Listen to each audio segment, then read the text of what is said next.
Okay, this is the 2018 Indian Roadmaster, which has just been fitted with the 116 kit.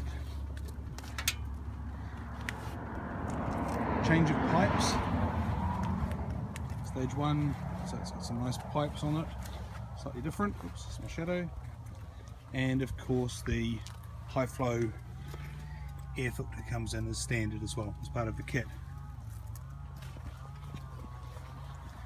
Everything else is standard. So the first question I'm sure everybody's going to ask, what does it sound like?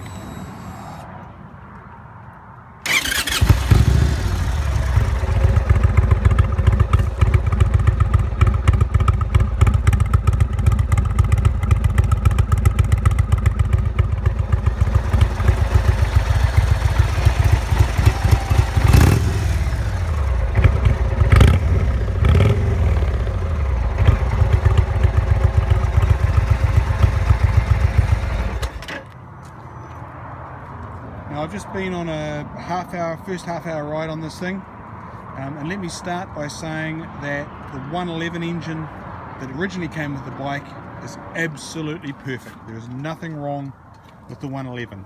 It handles, makes the bike go beautifully. It's just a great engine. The 116, first impressions, for those who are not from New Zealand, we had a famous movie called Goodbye Pork Pie, and there's a line from that movie which I'm going to use.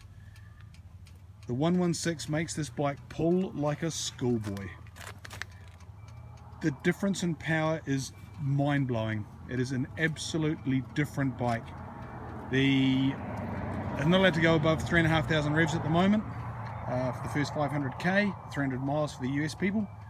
But even then, there's plenty there. Rolling on in top gear, it's a whole completely different feel. As I said, first impressions, I'll post again later on once there's more.